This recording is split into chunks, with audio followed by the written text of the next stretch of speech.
Thank you, Martin, and thank you everybody for hanging around to the end of Saturday to talk about what a really exciting topic, right? Data collection. I know this is what we're all really excited about on a Saturday afternoon, so thank you for being here.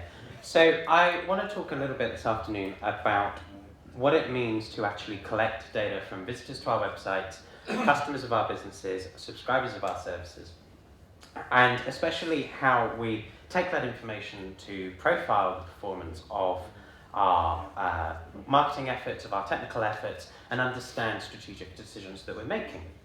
I'm here from a company called Stratcom HQ, where we work with companies and governing bodies to establish compliance routines and make sure that those that are making decisions truly understand the decisions that they're making.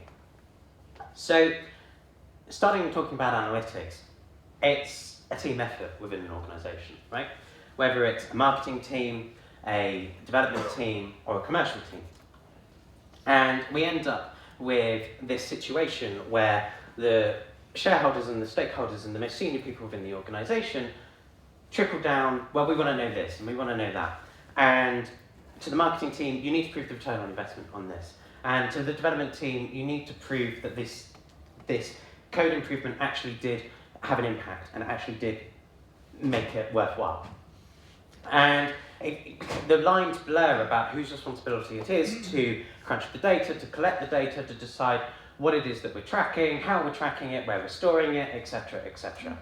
And it gets really challenging and it becomes really hard work for everybody. Because there's more data than ever before, right? This isn't a new thing, this isn't a revolutionary concept, but we know that there is more data available than ever before.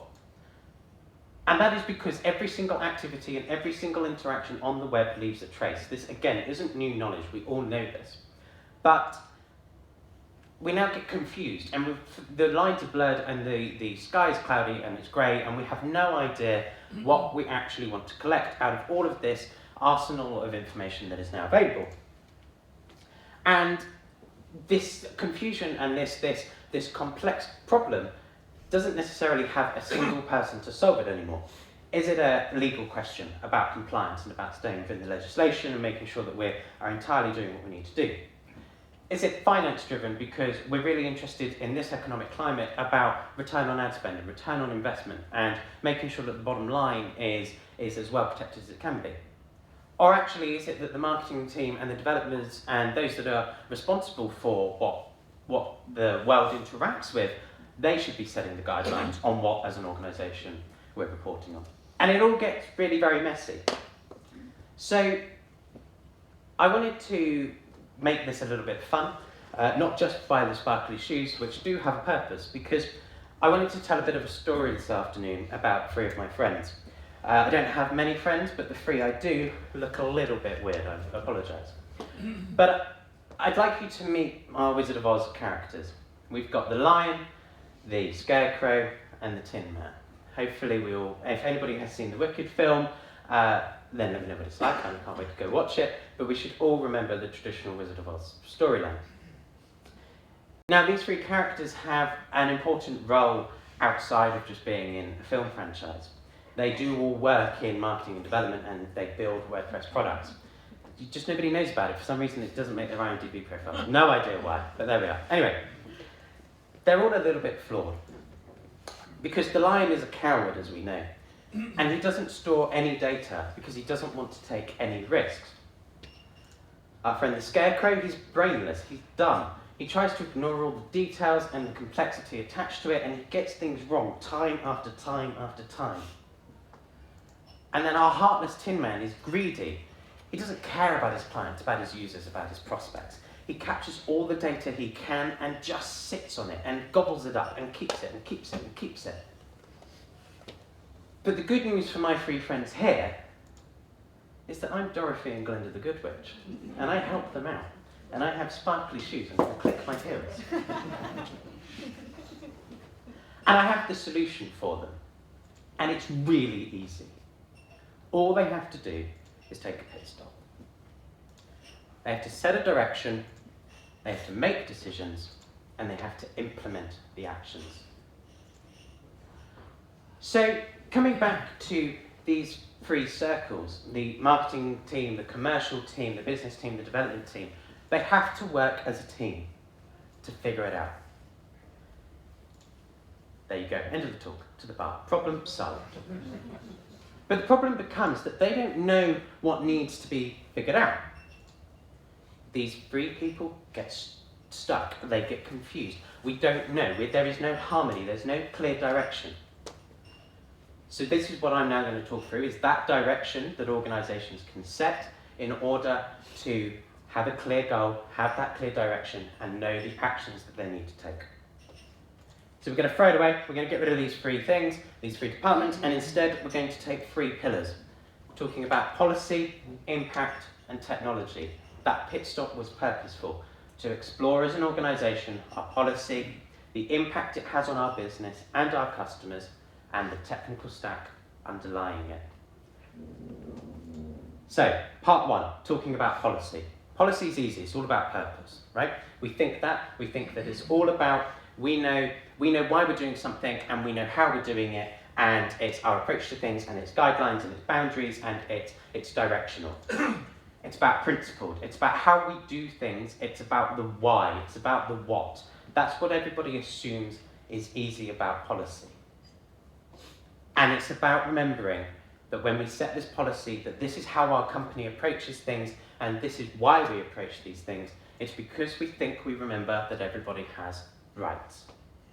We, as an organisation, have a right to know the commercial impact of our work. Our users have a right to understand how their data is processed in order to advantage them and make sure that they get the best service from us.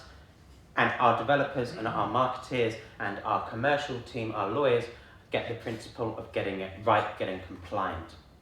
So it sounds really easy. And when I tell this back to my three friends, the lion thinks it's great, because now he just thinks he needs to think about balancing company needs versus user needs and articulating it and making it clear and promoting it. And the scarecrow now thinks that it's possible because we're just breaking it down into chunks, and we need to start by thinking about the what and the why. And the Tin Man realises that he needs to be respectful, and he needs to just consider the fact that we don't need it all of the time. And he realises that there's a user here as well as just him as an organisation. And they brushed through it and they thought, oh, perfect, I'm here, it's done. There's nothing else we need to worry about. But the problem is it's not that easy, and there are pitfalls, and we fall down. On cue. It goes wrong time after time because everybody stops there and everybody thinks, well, just by having that principle and by having that direction that we've got what we need. So what are these pitfalls? Well, we're still over-collecting. We're still getting more than we need because we haven't thought through from start to finish exactly what we need. And it's unclear to everybody involved, either internally or externally, on why it is that we need that data. The proposition of the purpose behind the data and what you get out of giving it to me, this two-way relationship as a visitor, as an agent, as a user on our technical service, it's still unclear on why. And so we get muddled data, or we don't get the clear data, we don't get accurate data because nobody truly understands the what or the why. And that lack of clarity can lead to an inconsistent application of that policy internally. And it can lead to different features having different capabilities and different divisions working differently. And it can lead to a world where the user is confused because they log into one part of our service and they have to give this certain information, and then they log in elsewhere, and because A hasn't spoken to B, they've had to give the information for yet another time, and they are confused and they don't want to do it. So they go, no, I'm not giving you anything. Going back to our three friends again, the lion realises that now he's thinking about it a bit more carefully to make sure that the data is the minimum needed for the objective. He's thinking, okay, so I don't need to think about this, I don't want to over-collect more than I need, and I'm going to make sure that what I've got is really very clear. He's avoiding that problem of over-collection by truly understanding what the minimum requirement is to achieve this objective as a commercial organisation. And the Scarecrow realises that as long as he agrees on what's going to happen all of the time, and he consistently applies it to all of his products and his services, that it's going to be okay because users have confidence and trust and belief, and they will retain and provide data for longer because they understand why it's needed. And the Tin Man is starting to communicate. He's starting to talk about it more. He's starting to send out messaging and truly understandable, non-legally written policy and summaries that actually make it understandable for end users and also internal developers who are building approaches and architecting data approaches. So now if we think about the impact of those decisions that have just been made, it's about balancing business and user impact, right? It's about making sure that what our three characters want is the same as what we as end users want. And it's about making sure that the impact is fair. So, assessing impact on the business. What do we mean by impact? Impact, a powerful effect from the Cambridge Dictionary, a powerful effect that something, especially something new, has on a situation or a person. Technology is evolving, our ecosystem is, a WordPress ecosystem is evolving more and more at a rapid pace, as we know. That concept of especially something new means that this is a constantly iterative process. The policy that we are setting and the impact it has is changing time after time, day after day, whether we realise it or not, whether we intend it to or not. So, how do we assess this impact? We need to think about commercial costs of not collecting data points. Does it really matter if we don't know the date of birth of our users? If we don't know where they heard from us? Does it really matter if we're not asking them information that is not relevant to providing the service that it is? And there's no Boolean yes or no answer here, but it's conversational points that a company has to have. What is the commercial cost of not doing something? What do we lose by opting out? Can we achieve the similar result with less sensitive data? Are we actually able to rephrase our collection points and our collection strategies in order to achieve the same result with less sensitivity to our users?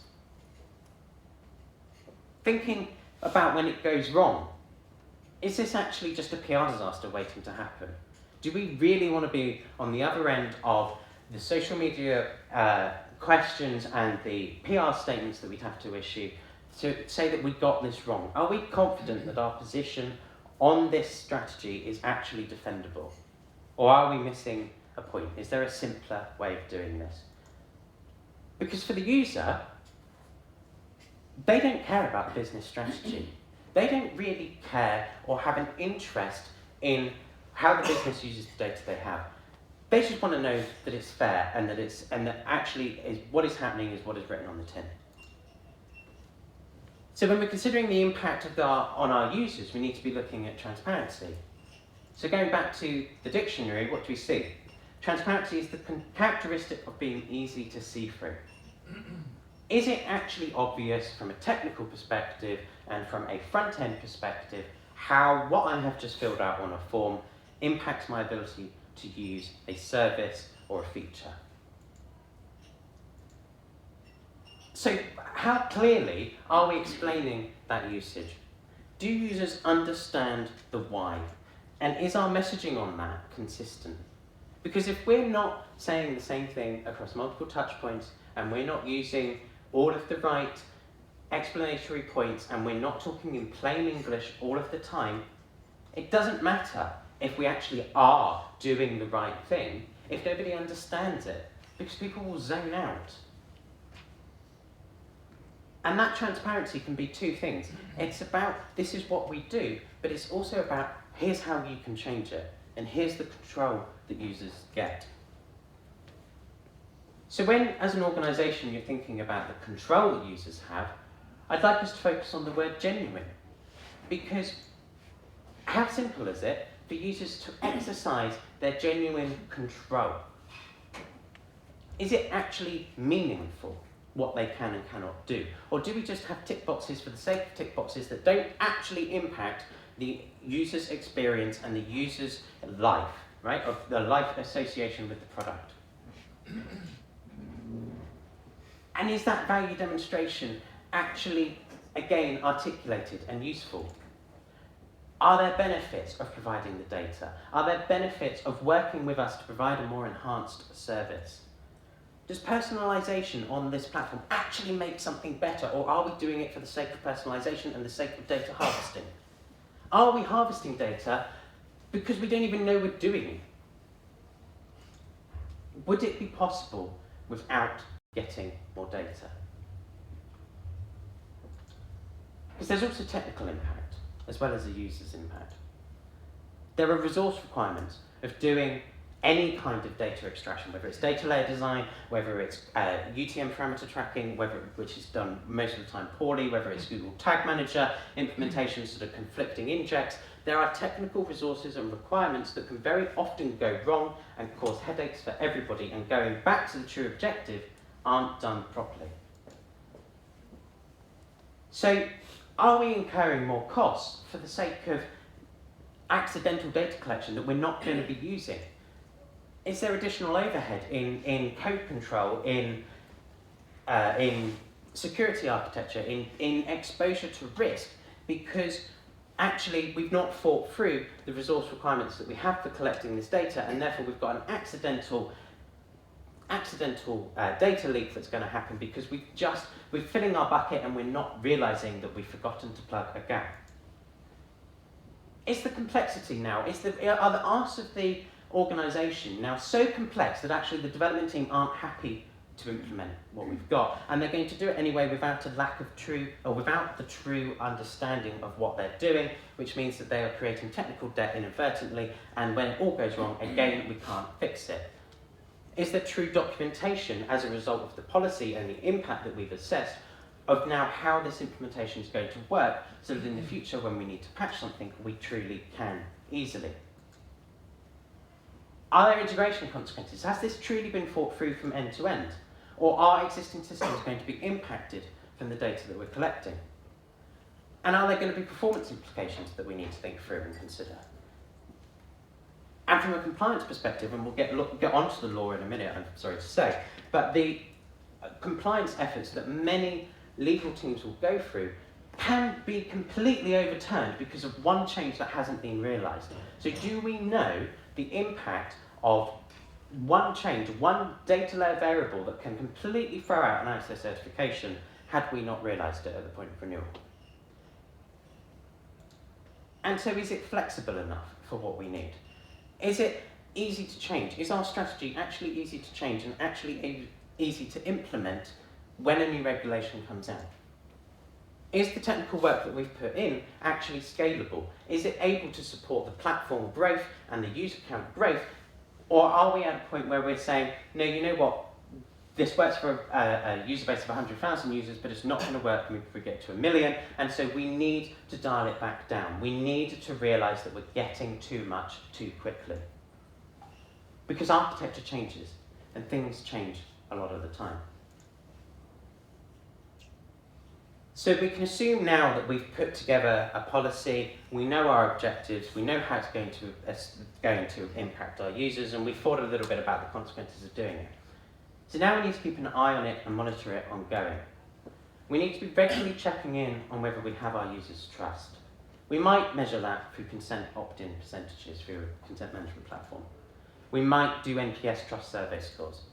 We might monitor the number of data deletion requests that we get from our users to completely remove them. Because if people are requesting to remove their data more frequently than they were before we made these changes, perhaps we got it wrong, and perhaps they're uncomfortable with the amount of data we now collect. If they have less trust in our brand, perhaps that could be why, because they have less confidence in our ability to be a trusted partner. Is it actually supporting business performance, our data collection strategy? If we could compare the conversion rate of a personalised journey versus a non-personalised journey, is it actually the right thing? Is it actually helping the commercial objective? Are we making more money by gathering this data or not? If not, do we need to keep gathering it or not? Are people using more features because they're giving us data or not? Are customers more satisfied or not? Are technical systems coping or not? Are we under more burden, and are the systems struggling to cope with the scale of the requests that we put in and the transfers of data, because actually there's too much going on? Is the accuracy of the data now less because people are providing fake data to get through checkout purchases more quickly because they just want to get through it, and their fat fingers will use the autofill information when it's not true, and therefore actually this whole exercise has been helpless? Are there more things going wrong? Are there more incident rates? Are incident rates higher? Are there more outages? Are there more customer complaints? Are there more things going wrong? Are bots trying to access our data more frequently because they know we've got a lot of data? And things going wrong happen a lot of the time because we're in the middle of a storm. Because the way that these things are implemented is changing. Because there are numerous ways of implementing things that are changing all of the time and are really hard to keep up, because the gold standard of implementation is changing as a result of AI that is collecting and harvesting data more than we realise, because of the adoption of SaaS platforms as CMSs, where the organisation loses true control and flexibility.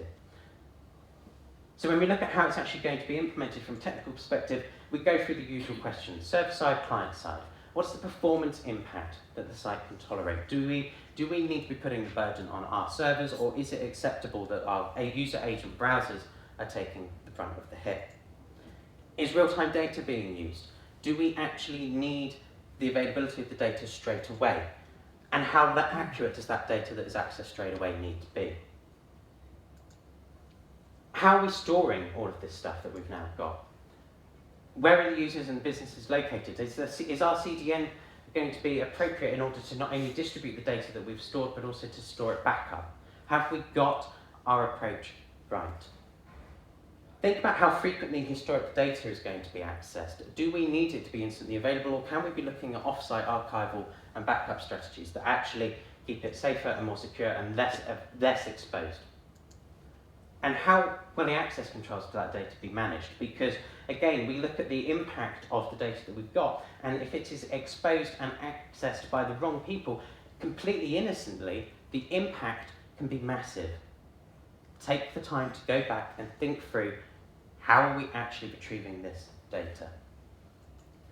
Cookies, I know, came back years ago. They were the new thing years ago, but we can't forget about them still. So when using them, are they actually essential? And how long do cookie sessions last for? And how does it work cross-domain tracking? Is that done in a way that is respectful and in a way that is still compliant? Are there less invasive alternatives to achieve the same goal? Is your technology and your technical approach truly the most up-to-date, most modern, effective way of doing it? Are users, through their consent management platforms, actually able to use and manage their cookie control properly, or are we saying everything's an essential cookie for the sake of saying it's an essential cookie, and therefore not giving users the true control that they should have? What happens across domains? What happens in a way where I've got multiple brand names, and am I truly considering the fact that a user considers different domains and different brand names as a different experience, or are we trying to merge experiences for the sake of personalization and for the sake of data aggregation when it is not fair on the user? And what happens to existing cookies when a person changes their preferences? Are we actually respecting that in the way we need to, and are we managing cookie sessions in the most respectful way, even if it's a bit more of a technical burden? So that storm that's coming down, we need to minimise its damage by making sure that there is as little as possible for the storm to actually break, by being as unintrusive as possible. And that could be a challenge, because now we're into the realms of data minimisation. And that is about asking ourselves whether or not we can be less granular. Can data be collected at a less granular level? And do we truly keep it for the shortest possible amount of time, or are we keeping onto it for longer than we need to? And frankly, do we need the personalization that we've got? Do we need the level of user attribution that we have, or can it be anonymized? Are we keeping it identifiable for an unnecessary purpose? And these are really hard questions to ask internally, but they are so important if we want to minimise the damage that could potentially be done and ensure compliance. We just need to have a bit of courage. We need to have a bit of courage to have these difficult conversations internally and make sure that we are doing what is right by our company and by our users. We need to keep confident, we need to keep up to date, and we need to stay secure. We do that by keeping an up-to-date risk assessment, by keeping our eye on the ball about the impact of the data compromisation and making sure that we truly understand the entry points and the exit points for any data within the system and where the exploitative or the points of exploitation sit, so that we understand the impact if it is compromised. We need to be keeping an eye regularly on how incidents are detected, and most importantly, what the response strategy is. If we're using external agencies, are they actually going to be there at 11 PM on Saturday night when we detect a brute force attack and that actually our customers' data is at risk? Do we have a true response strategy for when something goes wrong? And how reliable is the restoration strategy? And has it ever been tested, or are we just relying on good old faith? Because I don't know about you, but I want to know that when I need it, it's going to work. And whether that's an external supplier or a team member or a technical piece of infrastructure, we have to make sure that these things are actually tested. And we have to regularly check the implementation quality of the work that we are doing, because things change all of the time. Is documentation up to date and accurate? Developers love to come back to it later, we know that, but are we actually making time as an organisation to keep things documented and accurate? Are access controls working on a basis of least privilege? If there have been shakers and levers and movers within organisations, are access levels actually reflective of what is needed right now? Not what was needed when somebody started the organisation or was promoted, but where they are right now. Are we taking the time to really think about it and really change this stuff? Is code peer reviewed and actually checked and tested and deployed? Or are we just doing pull requests for the sake of having pull requests and merging anything in, especially at 5 PM on a Friday afternoon? Are we actually reviewing the impact, not just by developers of this code, but by compliance and by legal and by marketing and by everybody that has a stake in this feature or this code that is being deployed? This is the Tin Man really happy, and he's really happy because he's slightly strange and likes to talk about the law of data. So GDPR has 3 main articles where this talk comes into it. Article 5 is about principles, and the principles of GDPR for Article 5 are that data needs to be processed lawfully, fairly and transparently. Article 25 then goes on to talk about how the controller shall implement appropriate technical and organisational measures for ensuring that, by default, only personal data which are necessary for each specific purpose of processing are processed. So what that actually means, rather than just what the legislation says, is that it is the company's responsibility to ensure that they have got this right, that they have thought through the measures and that they have thought through what happens when it goes wrong. Article 32 then ensures that there's a level of data security appropriate for the level of risk presented. What that means is that as you collect more data and you look at more complexity in your data assessment and your algorithms and your crunching of data, that there is actually a refined data security approach, and we're not just using the same thing as day one. Article 30 goes on to talk about the obligation on controllers and processors to have in place within their organisations detailed records which accurately identify the activities organisations carry out using data.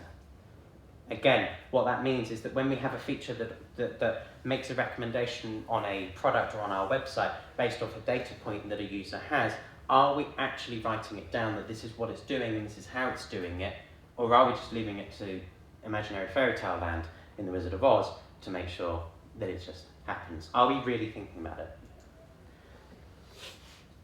Then a new piece of legislation, the Digital Operations Resilience Act, has 2 articles that are really relevant to this.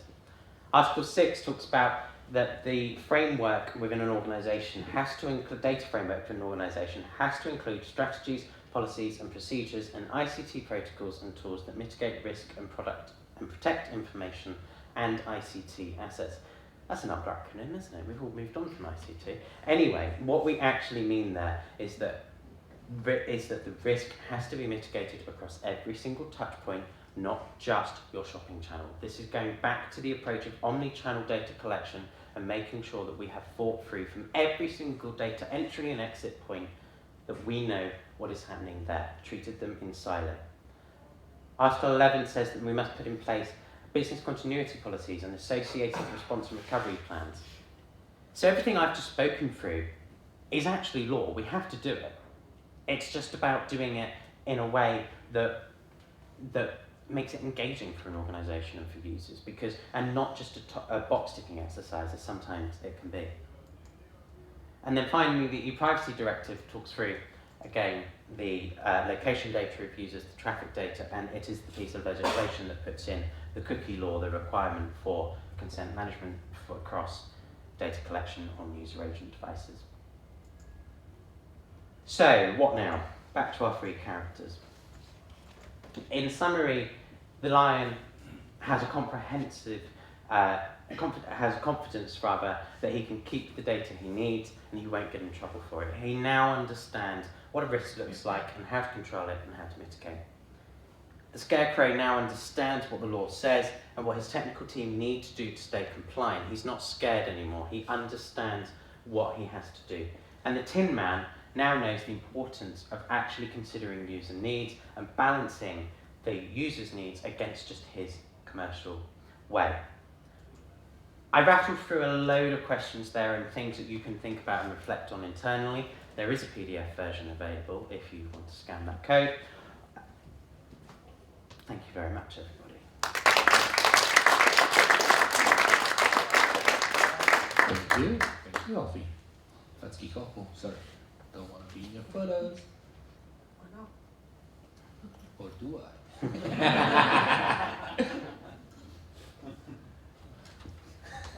Oh, Let's give a couple of seconds for everyone to take the photo. Oh, guys, I can't. I do apologise, it's 3,300 words, the PDF, in 13 pages. So anybody travelling home, good luck to something to read. I should have made an audiobook version. didn't you just do that? Good point. Oh no. Yeah, I need a mic. Thanks. Wow, that's hard. Do you see anybody doing a good job of geofencing different data points based on regional requirements, i.e. German citizens needing different levels of consent and compliance and storage versus Spanish citizens, etc.? Is anyone getting down to that level well? What I see more than that is people just being scared and going, no, I'm not going to do it. And actually going, we'll go with that.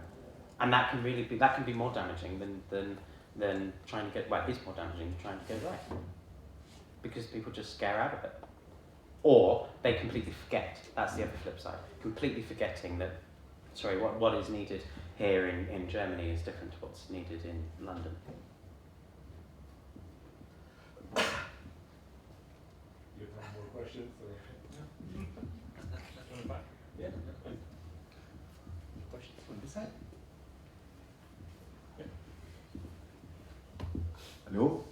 Yeah, so I work in corporate before starting my business, and well, now I'm running a small business, but I have a belief that I want to check with you, because every time I check the data in my small business, I see that a lot of mistakes, a lot of data we collect is wrong, and I know because I kind of know from A to Z how my little business works. So my belief is that in big companies, they collect a lot of wrong data. What do you think of that? I totally agree. And I think that it's because that is especially true in organisations where they have had this startup mentality and they've got 10 different product teams working on 10 different features and nobody talks to each other, and therefore they reinvent the wheel every time without actually thinking it through. There is a lack of harmonisation and unionisation within organisations about this stuff, and if anyone can take anything away from this, it's about the need to centrally sit down and talk about it. Okay. Do you think there should be some kind of transversal role, like city data? Yes, See yeah. data or something? Well, I think it is everybody's obligation and responsibility to be thinking about this, and I think that it should become a cultural thing within an organisation as opposed to a job role. So I think that the responsibility ultimately sits with the board within organisations and within legislators to be making it really clear that this is something that everybody needs to think about rather than just one person. Okay, thank you.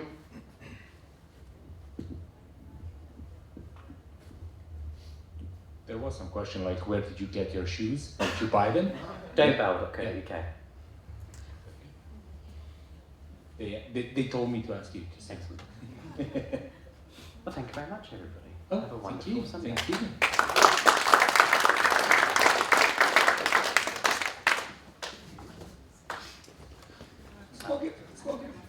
Thank you very much. Thank you, thank you. Just we will have the closing remarks at the track 1. So yeah, thank you all for coming. Once again, thank you so much, Alfie. Once again, round of applause for Alfie. And yeah, closing remarks.